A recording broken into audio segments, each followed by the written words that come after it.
social é exatamente isso, né? A manifestação da vontade da sociedade é através também, logicamente, dos direitos políticos, aqueles direitos previstos lá no artigo 14 da Constituição Federal, né? Que algumas pessoas acabam até perdendo por alguma infração ou outra, como se vê, por exemplo, numa pessoa que é condenada condenada a uma pena, por exemplo, lá do artigo 32 do Código Penal, a pessoa poderá ser condenada na sentença lá do artigo 381 do Código de Processo Penal, essa sentença vai transitar em julgado nos termos do artigo 5º, inciso 57 da Constituição Federal, e essa pessoa, depois que transita em julgado, essa pena passa a ser uma prisão penal, e com isso ela perde também o direito político, né? O direito de votar e ser votado, conforme prevê o artigo 15, inciso 3º, da Constituição Federal. Então, veja que nós temos aí uma série de influências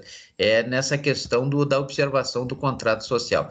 O contrato social nada mais é do que um conjunto de regras que é imposto aí à sociedade pela própria sociedade. A própria sociedade é que elege lá o seu deputado para representar a sociedade, lá do artigo 45 da Constituição Federal, que elege o seu senador para representar o Estado, lá no artigo 46 da Constituição Federal, eles que vão fazer as leis, né? Logicamente que as leis elas podem emanar tanto do executivo quanto do judiciário também, vários tipos de leis que nós temos, mas as leis que nós estamos acostumados essas leis, quando falamos em leis, é a lei que vem e emana do poder legislativo. Então, vejo que nós temos aí a questão dessa ideia do direito. O direito, ele age aonde? O direito, ele existe em função de que pessoas não conseguem conviver dentro daquela ideia do piano, né, que o meu direito termina onde começa o direito do outro. Então, as pessoas rompem essa barreira do direito e cometem as infrações que podem ser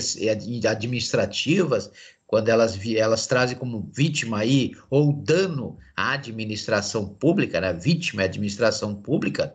É o caso, por exemplo, da improbidade administrativa, lá da Lei 8.429 de 92, que não é um crime, é uma infração administrativa, né? O camarada que comete infração, o agente público que comete a infração administrativa, ele sofre aí uma sanção administrativa, né?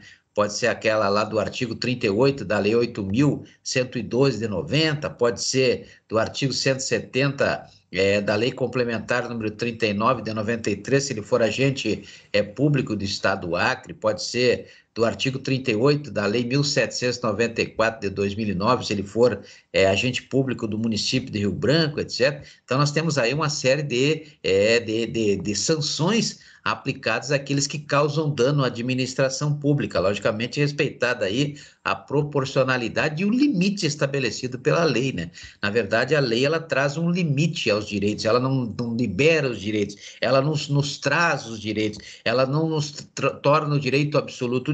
Os nossos direitos, eles são realmente absolutos, mas no direito natural, né? Aquele direito que existe independentemente da positivação é o direito natural. Então, o nosso direito natural, nós temos direito à vida, temos direito à liberdade, à igualdade, à segurança, à propriedade. É um direito nosso, né? É um direito natural. Porém, a lei impõe limites, né? Impõe obrigações também para o cumprimento desses direitos, como se vê no caput do artigo 5º da Constituição Federal. O artigo 5º caput da Constituição Federal nos traz exatamente esse sentido da lei, né? Uma vez que nós, como cidadãos, como pessoas e também a própria administração pública, dentro desse limite estabelecido pelo contrato social, que é o Estado de Direito, ou seja, todas as pessoas, inclusive a administração pública, estamos abaixo da lei ou sob a lei, né? Então, nós temos lá no artigo 5º, inciso 2º da Constituição Federal, que ninguém é obrigado a fazer ou deixar de fazer alguma coisa, senão em virtude de lei. Então, veja que aquilo traduz exatamente o que nos é imposto no contrato social pela sociedade, né? Então, nós temos que cumprir aquilo que é justo, aquilo que é certo, aquilo que na verdade, moral, né? Já o direito não, o direito ele surge quando as pessoas não cumprem isso, as pessoas não observam esses limites e aí surge o direito exatamente naquele sentido de que prevê, por exemplo, o artigo 5º, inciso 39 da Constituição Federal, o artigo 1º do Código Penal, o artigo 1º do Decreto-Lei 1001 de 69, né, que traz lá que não há crime sem lei anterior que o defina e nem pena sem, né, a prévia cominação legal, o que significa que nós temos duas partes aí, né? A primeira parte desses conceitos está a própria lei, que a lei traz a conduta negativa, aquela conduta que vai gerar o dano, né? Matar alguém é um dano à sociedade, todo crime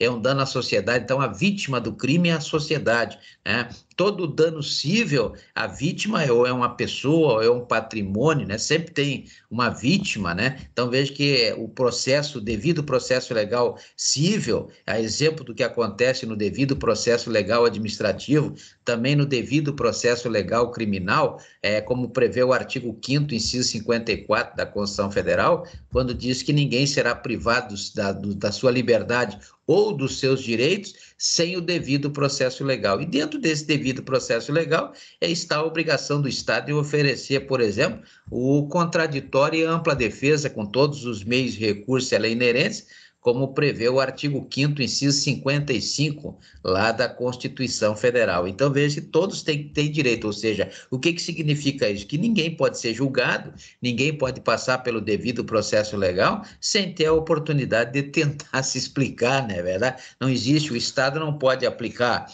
uma sanção em alguém, seja essa sanção administrativa, seja essa sanção civil, seja essa sanção criminal, aquele que rasgou o contrato social, né? Nem não pode aplicar uma sanção sem dar a oportunidade da pessoa tentar se explicar, pelo menos, né? Tentar dizer por que foi cometida aquela infração administrativa, civil ou criminal, né? Então, veja que a ideia é exatamente esse sentido, ou seja, o direito ele limita, ele traz limites, assim como aconteceu, basta ver o que aconteceu na primeira Constituição, né, lá em 1215, do João Sem Terra, quando ele se apaixonou por aquela francesa, foi atrás, arrumou uma guerra com a França, ele era rei da Inglaterra, absolutista, podia tudo, ele era o cara, né? Aí, de repente, voltou para a Inglaterra, perdeu a guerra, perdeu mulher, perdeu tudo, ficou sem dinheiro.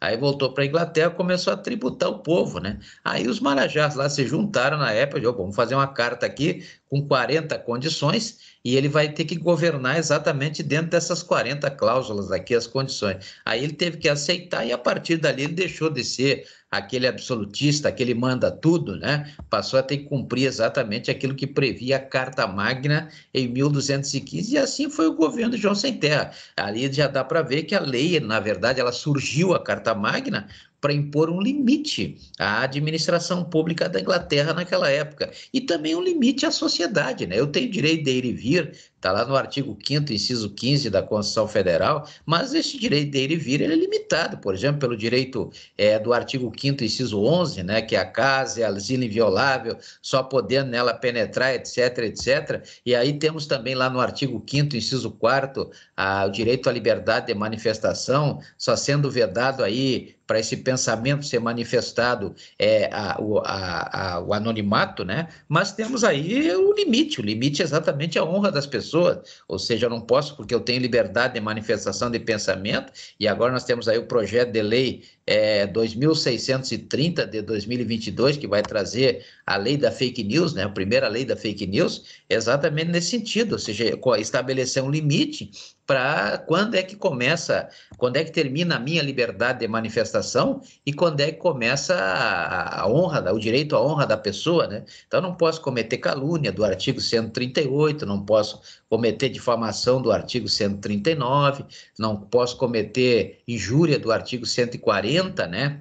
Senão, porque aí eu estarei sujeito aí a ser penalizado criminalmente por ser um crime contra a sociedade, né? Conforme prevê o artigo 1º do Decreto-Lei 3.914 de 1941, e também posso responder civilmente como prescreve o artigo 186 da Lei 10.406 de 2002, e aí eu terei que indenizar a pessoa, como prevê a indenização por quantia certa lá do artigo 824 da Lei 13.105 de 2015, ou se não, a obrigação de entregar alguma coisa, ou de incerta, ou entregar alguma coisa incerta, ou obrigação de fazer, né, ou de não fazer, como se vê lá no artigo 806, também no artigo 811, 815, que é a obrigação de fazer, e 822, que é a obrigação de não fazer, vai